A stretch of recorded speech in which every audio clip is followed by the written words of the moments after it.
Yo, salut tout le monde, Salut. c'est Louis et Alex pour une nouvelle vidéo de Back to, aujourd'hui en 2005. Et comme la dernière fois, on va faire nos trois préférés, un moyen et un nul. C'est ça. Donc mon film de 2005, c'est Batman Begins de Christopher Nolan qui reprend, qui crée une nouvelle trilogie Batman. Après les horreurs de Batman et Robin et Batman Forever, ça a fait du bien. Batman était complètement mort à cause de Batman et Robin et ça a tout... Ça a tout relancé, tout l'intérêt pour Batman est revenu. Trilogie qui est bien, mais plus j'y pense et moins je l'aime. Je la trouve trop ancrée dans une réalité...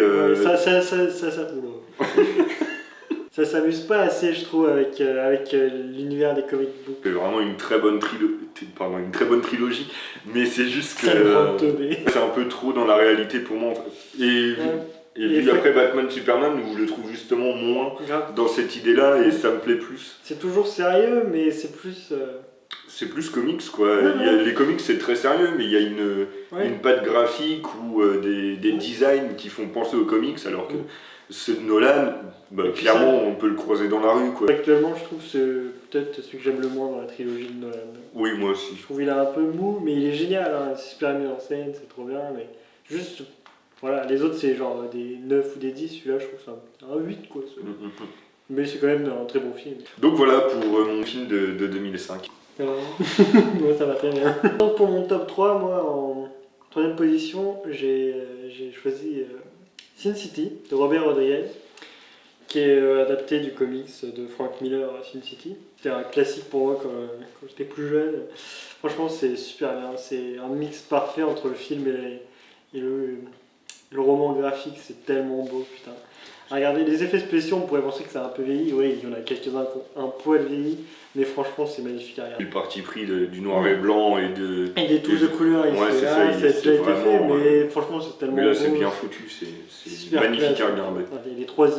Les trois histoires se mêlent super bien entre elles. Les acteurs, c'est un putain de casting, quoi. Bruce Willis, Benicio del Toro, Clive Owen, Jessica Alba, enfin bref.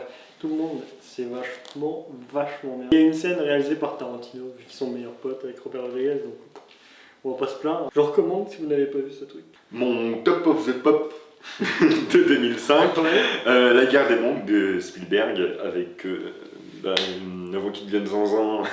Tom Cruise. C'est l'histoire, il y a une invasion extraterrestre et on suit Tom Cruise et sa petite famille avec ses gamins insupportables. Ils sont insupportables, mais au final, je trouve qu'ils arrivent, même avec des personnages insupportables, à faire des scènes assez mignonnes, touchantes, de temps en temps.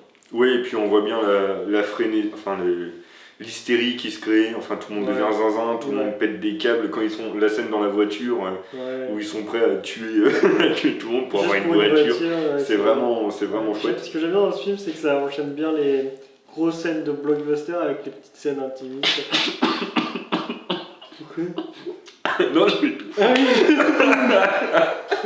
Ça m'arrive aussi. En fait, j'étais trop concentré sur ce que tu disais. Super. Franchement, j'adore comme film. C'est un film de SF qui vraiment... film d'invasion extraterrestre. C'est ouf. Ça se pose là, quoi. Tom Cruise, il est parfait dans ce rôle. Les tripodes, ils sont vraiment cool. Les aliens, ils sont très bien designés. Puis aussi tout le moment dans la cave, là, c'est vraiment tendu. C'est vraiment tendu comme... Puis à l'époque, j'avais tellement aimé le film, j'avais regardé le vieux des années 50. Ah ouais? Je pense que tout le monde l'a vu, mais si vous l'avez pas vu, faut le regarder. Même si après... C'est vrai qu'il y a des petits soucis vers la fin du film, mais c'était déjà comme ça dans le livre. Vous le regarderez en Blu-ray, vous ferez attention, il y a des effets spéciaux qui n'ont pas très bien vieilli. Notamment une scêne où on voit des oiseaux voler au loin dans le ciel. Et ils sont clairement faits en effets spéciaux. Et le vol est vraiment... on dirait un enfant qui fait voler des oiseaux. En deuxième position, du coup, je mettrais H2G2, Guide du voyageur intergalactique. Et... comment résumer ce film? C'est Martin Freeman de Sherlock et le Hobbit qui en gros quitte la planète qui vient de se faire détruire parce que ils vont faire une autoroute intergalactique. C'est génial. Sa maison est détruite. Non seulement sa maison est détruite parce qu'il y a une autoroute qui passe dans sa maison, et en plus dans l'espace c'est exactement pareil. Donc c'est génial. C'est putain de british, c'est très bien les acteurs. Il y a aussi comment il s'appelle, Zoé Deschanel dedans, oui, qui est extraordinaire. elle est géniale. Et comment il s'appelle, Le mec de Pirates des Caraïbes et de Love Actually et tout ça. Tant pis. Un putain de casting du coup. Et ouais, c'est drôle, c'est bien fait. Il y a un bon mix entre les effets spéciaux et des. Je pense encore, un putain d'acteur. Il y a un super mix entre effets spéciaux et effets pratiques avec du maquillage, des effets spéciaux, mais pas que. Enfin bref, un mix entre tout. C'est génial, c'est drôle, c'est inventif. Si des fois vous lisez sur des commentaires machin où c'est 42, c'est juste référence à ce film, donc faut absolument le regarder. Regardez-le si c'est pas fait, on vous recommande. Clairement. Putain de SF drôle, et ça, SF ça va pas tout le temps avec la comédie. Donc et c'est YOLO, c'est fait que c'est génial, ça se permet tout, c'est drôle. Donc en première position, j'ai choisi Jared de Sam Mendes qui a fait American Beauty, Away We Go, Revolution Road et Skyfall évidemment. Ça raconte quoi? C'est Jake Gyllenhaal qui va à la guerre en Irak, je crois. Je suis pas sûr, mais je crois que c'est celle-là. Globalement, c'est pas vraiment un film de guerre parce qu'ils passent leur film quasiment à attendre de faire quelque chose. En gros, c'est un peu, ils filment l'ennui de soldats, mais c'est tellement bien, avec son chef qui est Jamie Foxx et tout. Et c'est super parce que c'est un film sur la guerre. On pourrait croire qu'on a déjà eu 40, mais celui-là, je sais pas trop comment expliquer, mais il est tellement différent, tellement bien joué, tellement bien mis en scène, il se passe tellement de trucs, c'est un putain de film.